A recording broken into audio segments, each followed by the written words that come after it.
10월에는 어린이날 또 어버이날이 있고요. 그 다음에 15일이 되면 스승의 날도 있고 19일은 또 성년의 날이고 그 주간 목요일은 또 부부의 날, 이런 많은 날들이 5월에 들어있는 것을 우리가 볼 수가 있습니다. 아마도 이런 여러 날들이 5월에 집중되어 있는 것은 아마도 그 5월의 그 신선함, 또 약동감이 넘치는, 생명력이 넘치는 그 봄에서 여름으로 가는 그 아주 신선한 계절에 잘 어울리기 때문에 이런 날들이 5월에 집중되어 있지 않나, 이렇게 생각을 해봅니다. 특별히 교회는 5월 첫 주간을 어린이 주일이라고 하고요. 그 다음에 둘째 주간을 어버이 주일이라고 이렇게 지키게 됩니다. 이것은 어떤 절기의 의미가 아니라, 교회의 절기가 아니라 이제 1년 내내 우리가 부모님을 기억하고 또 자녀를 기억해야 하지만 특별히 이 한 달은 더욱더 부모님을 위해서, 자녀들을 위해서 기도하고 기억하는 그런 한 달이 되자라는 의미로 우리가 어린이 주일 또 어버이 주일 이렇게 지키게 됩니다. 저는 목회자로서 5월이 되면 항상 해마다 제가 말씀을 드리는 것 같아요. 이 가정에 관계되어서 또는 부모님에 관계되어서 또 자녀들의 관계된 이런 말씀을 준비하는 마음이 많이 주저주저하게 됩니다. 왠지 편하지가 않아요. 물론 하나님의 말씀을 대언한다는 의미에서 담대해야 하지만 이 부모에 대한 또 자녀에 대한 설교에는 항상 이 마음에 어려움이 있습니다.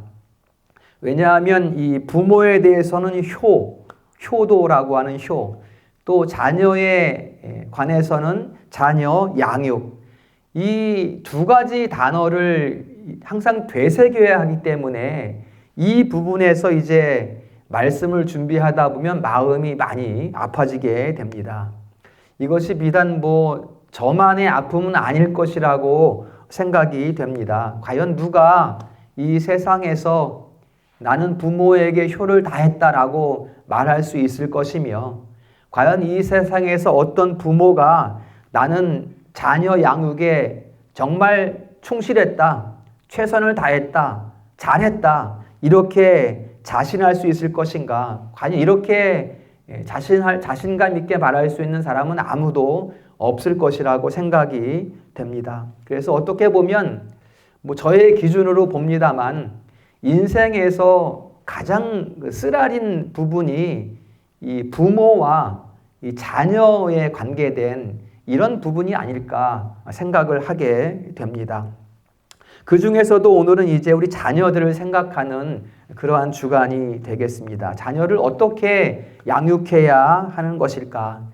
이 자녀 양육은 어떻게 보면 가정을 지키는 아주 중요한 그러한 과정이라고 우리가 볼 수 있기 때문에 자녀 양육은 정말 우리가 소중하게 신경 써서 마음을 담아서 행해야 하는 것이고, 그러한 일들에 대해서 성경은 과연 어떻게 우리에게 가르치고 있는가, 이 부분을 우리가 함께 오늘 살펴보도록 하겠습니다.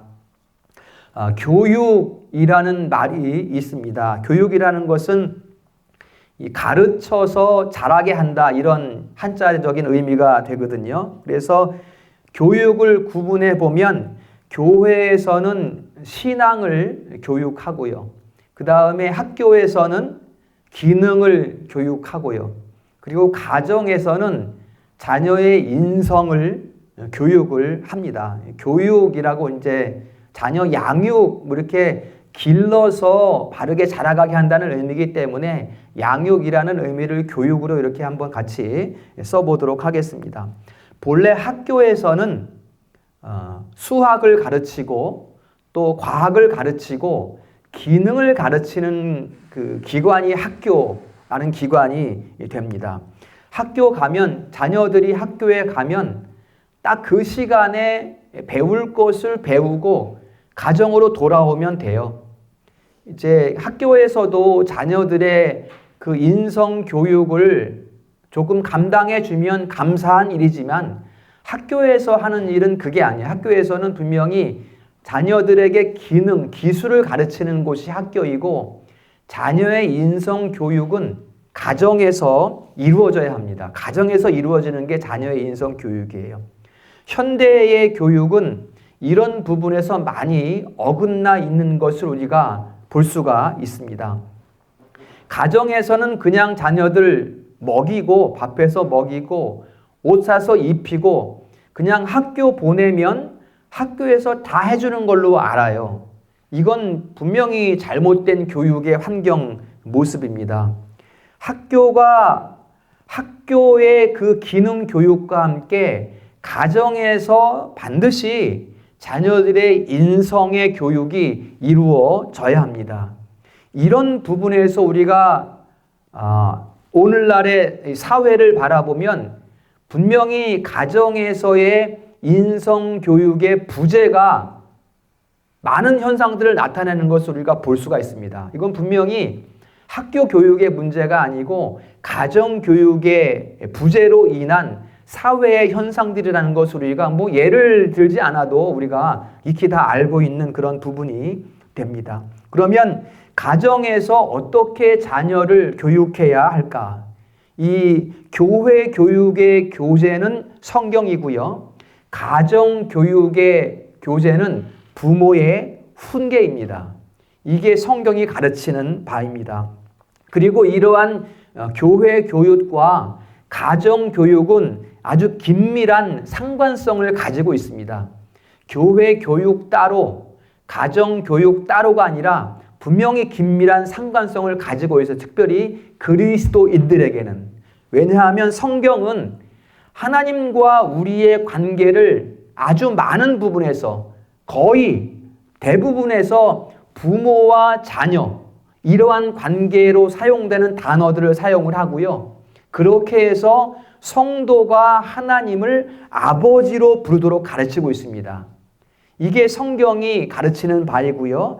그것으로 가정에서도 부모가 자녀를 어떻게 대해야 하는지, 또 자녀는 부모를 어떻게 대해야 하는지를 성경에서 하나님께서 성도들에게 하시는 말씀으로, 곧 하나님께서 택하신 자녀들에게 하시는 말씀으로 그것을 가정에서 그렇게 교육할 수 있도록, 양육할 수 있도록 가르치고 있다라는 것을 우리가 성경에서 확인해 줄 수가 있습니다.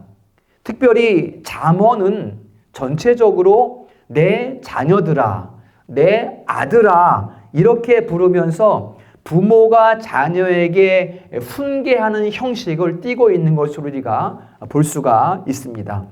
그리고 자녀를 훈계하는데 가장 중요한 기준을 제시하는데 그것이 잠언 1장 7절에 있습니다. 잠언을 시작하면서 이 부분을 딱 못을 받고 그 다음에 자녀들아, 아들아 이렇게 훈계하는 형식을 계속해서 띄고 있는 것을 볼 수가 있어요. 여기에 보면 여호와를 경외하는 것이 지식의 근본이언을 이렇게 말하고 있어요. 그러니까 여러분 가정교육이 자녀 양육이 온전해지기 위해서는 가르치는 부모나 또 배우는 자녀나 여호와를 경외하는 그 분명한 기준 가운데에 있어야 한다는 것을 우리에게 말씀하고 있는 것입니다. 그냥 나는 부모니까 내가 내 자식을 가르치는 거야 상관하지 마 이게 아니라 자녀를 가르치되 자녀를 교육하되 분명히 가르치는 자로서 부모는 여호와를 경외하는 가운데 있어야 한다는 거예요. 또 자녀도 부모의 가르침을 받는데 엄마가 하는 말이니까 들어야지 따라야지 이게 아니라 여호와를 경외하는 마음 가운데 부모의 그 가르침을 받아야 한다는 것을 오늘 잠언 1장 7절에서 말씀하는 것을 볼 수가 있습니다.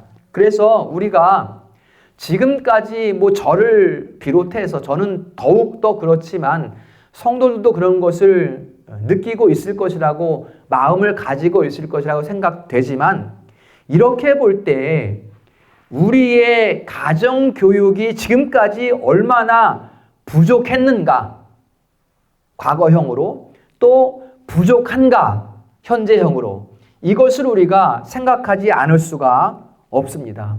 왜냐하면 이전에 우리가 자녀를 교육하는 환경은 우리가 하나님을 바르게 알지 못했어요. 하나님을 알아야 하나님을 경외할 텐데 하나님을 바르게 알지 못하니 하나님을 경외하지도 못하는 가운데 자녀들을 양육해 왔으니 그게 과연 성경적 기독교인으로서 그리스도인으로서 바른 교육이 이루어졌겠는가? 그렇지 못했다. 어떻게 보면 그리스도인으로서의 자녀 교육이 전무했다. 이렇게도 우리가 생각해 볼 수가 있는 것입니다. 어떻게 보면 우리가 가슴 아픈 이야기지만 우리가 그리스도인에게 무슨 실패라는 단어가 있겠습니까? 그냥 하나님께 나아가는 과정이겠지요. 그러나 이러한 자녀 교육을 우리가 과연 실패라고 말을 한다면 우리가 너무나 이 가슴 아픈 이 상처를 가슴에 담고 있는 거나 다름이 없겠습니다. 그렇기 때문에 우리가 지금 이제 이 자리에서 오늘의 이 현실 가운데 이 삶, 가정 가운데에서 우리의 실패를 과연 자녀들에게 그대로 전수할 수 있겠는가라는 거예요. 우리는 잘못한 것이 많이 있지만 지금 우리 자녀 후손들을 바라보는 우리의 마음은 우리가 걸어왔던 그러한 잘못들을 자녀들에게 연결시킬 수는 없겠다라는 마음이 우리 부모 세대의 신념이어야 한다는 것을 감히 말씀을 드립니다. 여러분 조심해야 돼요. 우리 자녀들이 살아가는 환경이 지금 우리 부모님들이 살아가는 이 환경과는 완전히 다릅니다. 우리는 많이 어려운 세상이었지만 우리 지금 살아가는 자녀들은 그래도 환경적으로는 어느 정도 평안함을 누리고 있어요. 그렇다고 해서 우리 부모의 마음 가운데 그래도 지금 내 자녀는 나보다는 나아 이렇게 생각하는 것은 지금 내가 잘못 걸어온 그 인생을 똑같이 자녀들에게 설계하는 것과 같아요. 이것은 결코 우리는 그렇게 생각하면 안 돼요. 우리가 잘못 걸어온 길에 대해서는 반드시 우리가 통회하고 하나님 앞에 자복하고 이제부터는 우리 자녀들이 내가 잘못 걸어온 그 길을 가지 않을 수 있도록 우리가 교육해야 된다. 가정에서. 이것을 우리가 말씀을 통해 확인할 수가 있는 것입니다. 그렇기 때문에 성도의 가정은 이제 자녀를 가르치는 일을 다시 시작해야 한다라는 것을 말씀을 드립니다. 여러분 지금 세상은 아주 극악하게 가정을 해체하려고 하고 있습니다. 극악해요 아주. 그 시작이 무엇인가 하면 가정교육을 없애는 거예요. 그냥 학교에 보내면 되지. 가정에서 뭘 가르쳐? 밥만 먹이면 되지. 옷만 입히면 되지. 용돈만 주소 보내면 되지. 이렇게 생각하면 큰일 난다는 거예요. 이게 뭐냐 하면 바로 세상의 악한 영들이 가정을 해체하려는 획책이라는 것을 우리가 꼭 기억을 해야 한다라는 것을 말씀을 드리고 이러한 측면에서 볼 때 성도의 가정, 그리스도인의 가정은 이 성경이 가르치는 바대로 자녀를 가르치는 일을 다시 시작해야 한다. 한편으로는 절실하다. 자녀 교육이 절실하다라는 것을 말씀을 드립니다. 그렇게 부모가 자녀를 가르치는 일에 대해서 성경은 훈계라는 단어를 사용합니다. 훈계라는 단어를 사용해요. 이 훈계라는 말은 무사르라는 단어인데 이것은 이렇게 타이르는 이런 말이 아니라 이 경책하는 것을 말해요. 야단치는 거예요. 혼내는 것을 말합니다. 그래서 훈련한다, 징계한다 이런 의미를 담고 있는 단어가 바로 훈계, 지금 성경에 나오는 훈계라는 단어가 됩니다. 아주 경계시키는 거예요. 경계시키는 것. 예를 들면 어린 아이들은 비교적 순전하기 때문에 순전함을 가지고 있기 때문에 그냥 부모가 옆에 없으면 물가에 놔두면 저쪽이 깊은 줄 모르고 막 들어가요. 그냥 우리 어린 아이들은 이것을 딱 엄하게 경계하는 것이 바로 훈계라는 그런 의미가 되는 거예요. 훈계.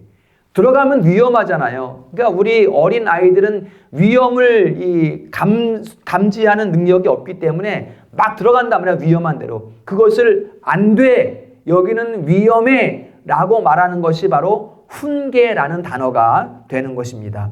자, 잠언 1장 8절에 보면 내 아들아 아비의 훈계를 들으며 어미의 법을 떠나지 말라. 잠언 1장 8절에 이야기를 하고 있습니다. 여기에서 아비의 훈계, 어미의 법은 따로따로 있는 것이 아니라 부모의 훈계와 법을 따라라. 이렇게 우리가 성경을 보면 되겠습니다.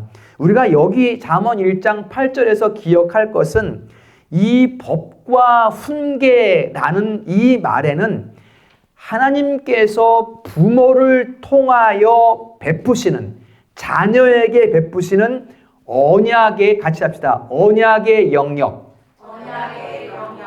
언약이라는 것은 여러분 무엇을 주시겠다는 거잖아요. 언약을 맺는 것은. 이렇게 하면 이런 걸 주시겠다는 게 언약이잖아요. 그러니까 이 하나님께서 부모의 입을 통해서 그 주시는 그 법과 그 규칙을 지킬 때 무엇을 베풀어 주시겠다라는 그 언약의 영역이 이 말씀에 들어있다라는 것을 우리가 꼭 기억해야 돼요. 그러면 부모의 입을 통해서 주시는 것은 곧 하나님의 말씀이 되는 거예요.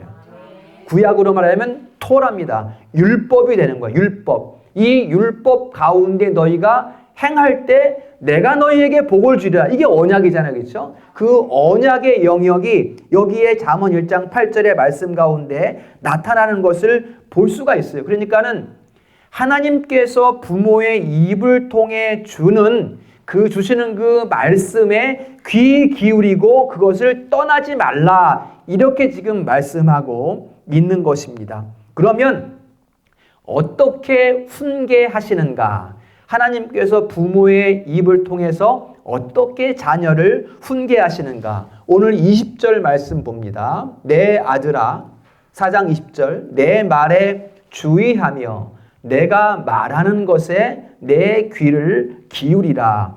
이렇게 훈계하십니다. 여러분 여기에 내 말이 두 번 있어요. 그렇죠? 앞에 내 말이 있고 뒤에 내 말이 있습니다. 앞에 말하고 뒤에 말하고 단어가 다른 단어예요. 앞에 말은 그야말로 이렇게 해, 저렇게 해.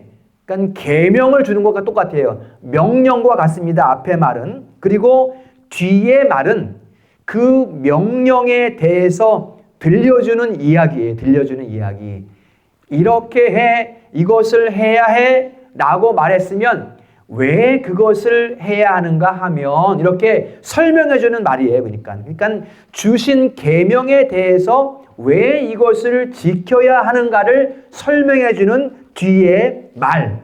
그 말에 주의하고 그 말에 귀를 기울이라. 이렇게 오늘 20절에 말씀하는 것을 볼 수가 있어요. 그러니까 앞에 주신 그 명령에 대해서 뒤에 설명하는 그 설명을 듣고 그렇구나. 그래서 이 계명을 지켜야 하는 것이구나. 그 당위를 깨닫게 되는 거예요. 자녀가. 그래서 우리 부모님들이 잘 생각하셔야 돼요.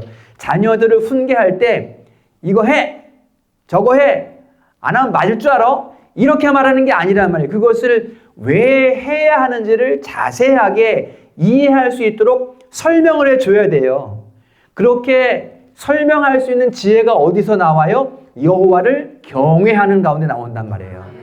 사람의 생각이 아니라 여호와를 경외하는 가운데 내 자녀를 양육할 수 있도록 하나님께서 지혜를 주심으로 말미암아 설명할 수 있게 하신다라는 것을 우리에게 가르쳐주고 있습니다. 그렇기 때문에 부모는 반드시 기억해야 될 것은 무엇인가 하면 내가 여호와를 경외하는 가운데 얻은 지혜와 지식으로 자녀를 양육해야지 그냥 세상에서 얻은 것 가지고 이거 안 하면 안 되고 무조건 해야 되고 안 하면 맞을 줄 알아. 이런 식의 훈계와 양육은 아주 자녀를 망치는 거란 말이에요. 이런 것들이. 이런 훈계는 안 된다는 거예요. 반드시 하나님의 말씀 가운데에서 여호와를 경외하는 가운데에 자녀를 양육할 수 있어야 한다. 이것은 부모의 책임이에요. 부모의 책무입니다. 반드시 해야 되는 거예요. 그래야만 하나님의 자녀, 하나님의 가문이 온전히 이루어질 수 있기 때문에 이걸 우리가 꼭 기억을 할 필요가 있습니다.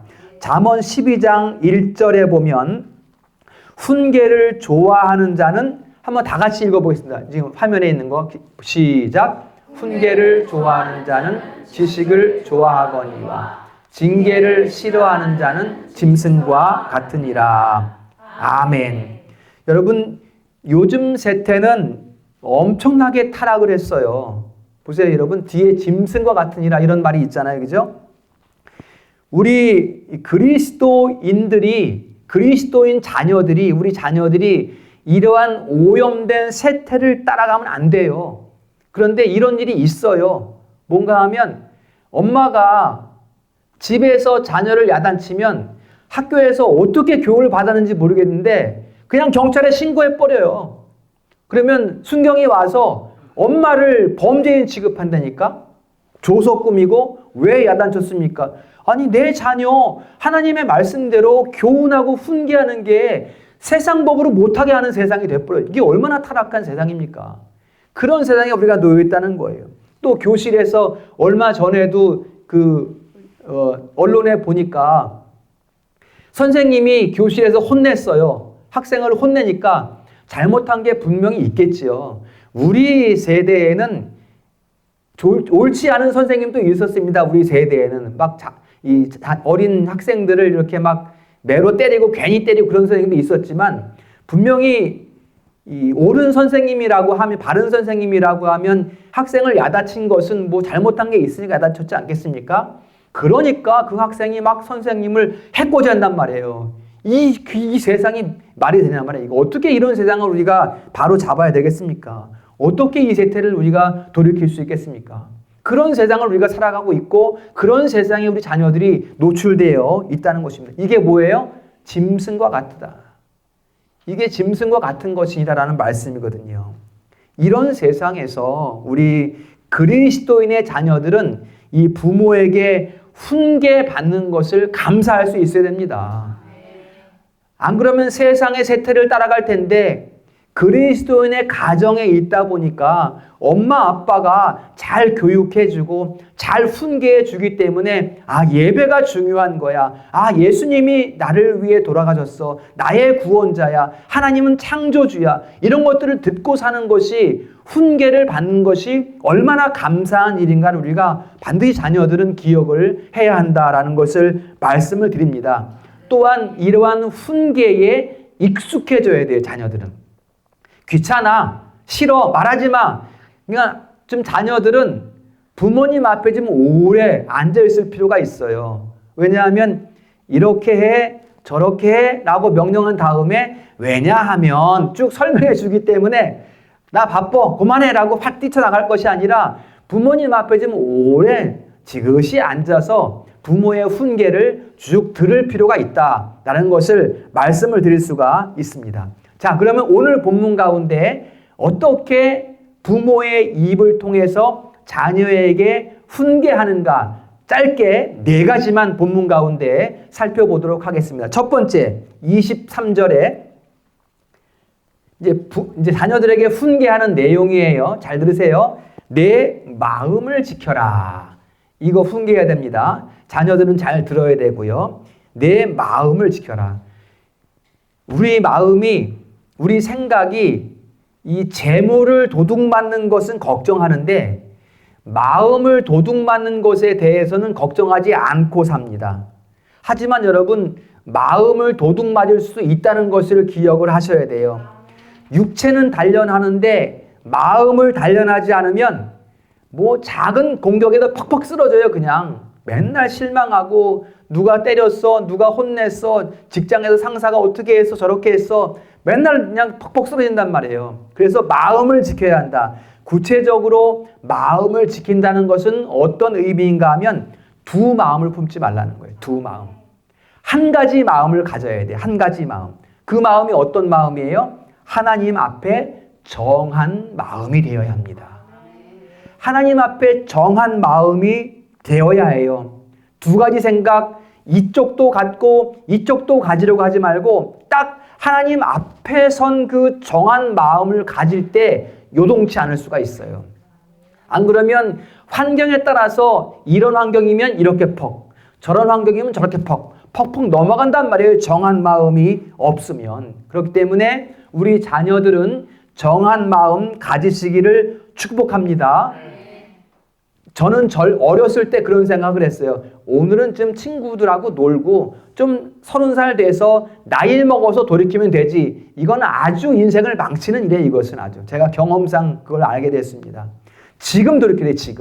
지금 정한 마음이 되지 않으면 안 된다는 거예요. 지금 말씀이 선포될 때 그 말씀을 듣고 정한 마음을 가지시는 우리 성도들과 자녀들 될 수 있기를 축복합니다.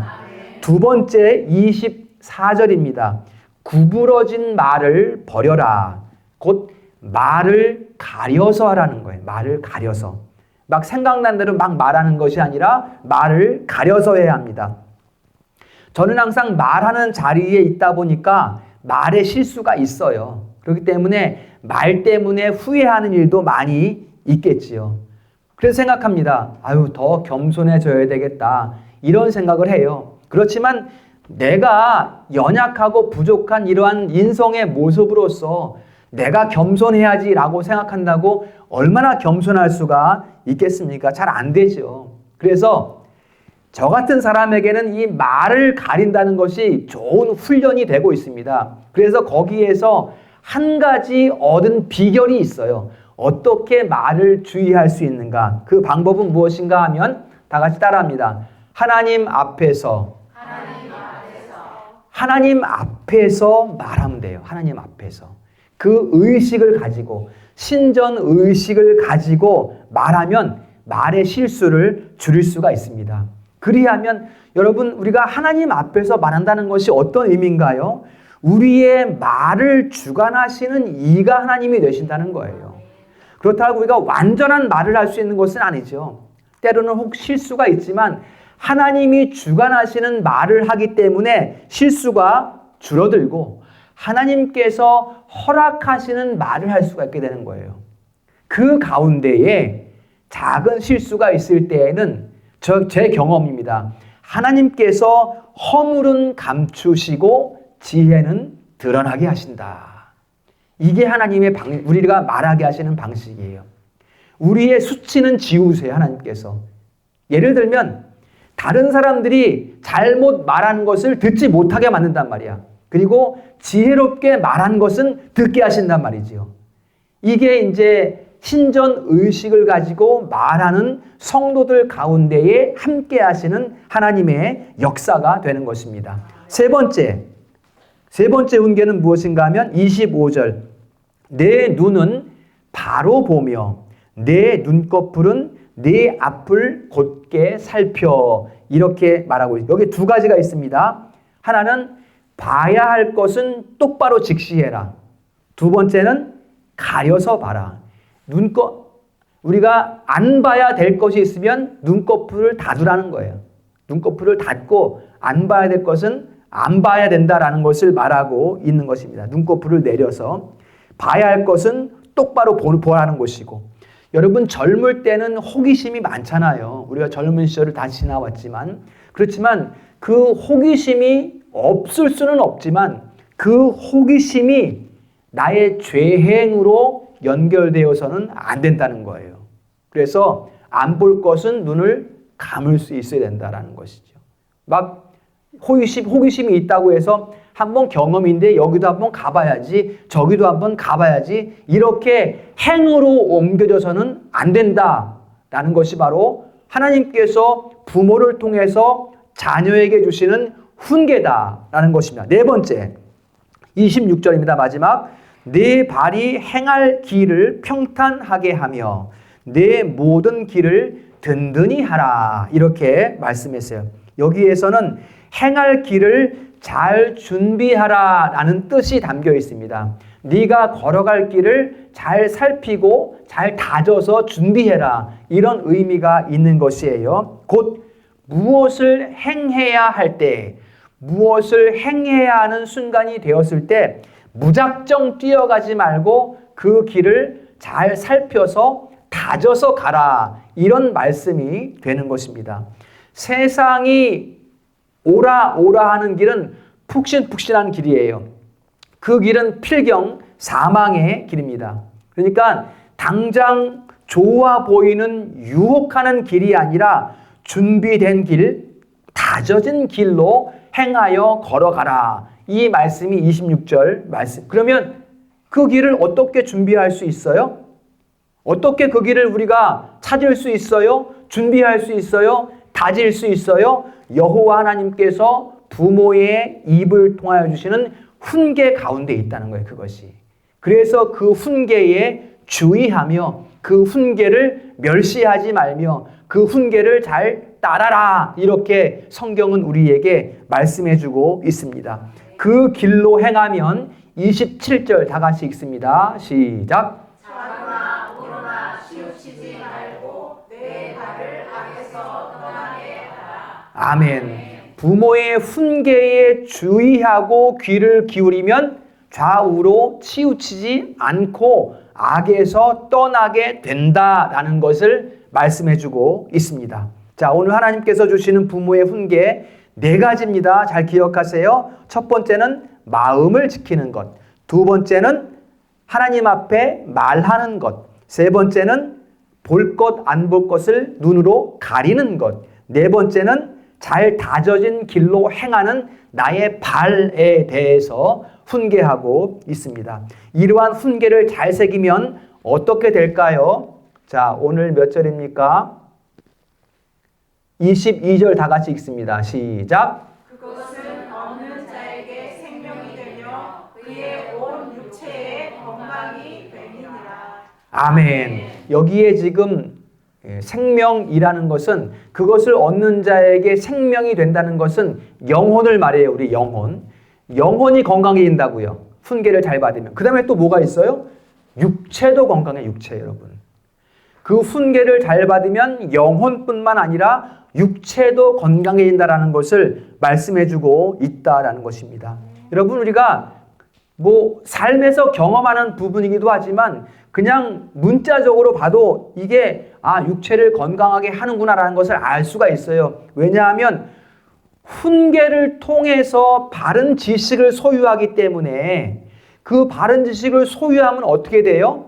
가리게 되지요. 안 갈 땐 안 가게 되고 안 먹을 건 안 먹게 되고 그렇기 때문에 당연히 영혼뿐만이 아니라 육체 또한 건강해질 수밖에 없는 거죠. 문자적으로만 봐도. 그 외에 하나님께서 거룩한 역사 가운데 우리가 알지 못하게 영혼뿐만 아니라 육체를 강건하게도 하시지만 우리가 문자를 통해서도 그것을 우리가 육체가 건강해진다는 것을 확인할 수가 있다라는 것입니다. 말씀을 마치겠습니다. 오늘 우리 자녀들을 축복하는 말씀으로 전해드렸습니다. 우리 자녀들이 이 부모의 훈계에 주의하고 귀를 기울일 때 우리 하나님께서 우리 자녀들의 삶을 굳게 세워주실 줄로 믿습니다. 그리고 또한 예비하신 길을, 다져진 길을 걷게 하는 복을 더해 주실 줄로 믿습니다. 우리 자녀들 또 우리 성도들이 이러한 복을 마음껏 누릴 수 있기를 주님의 이름으로 축원합니다.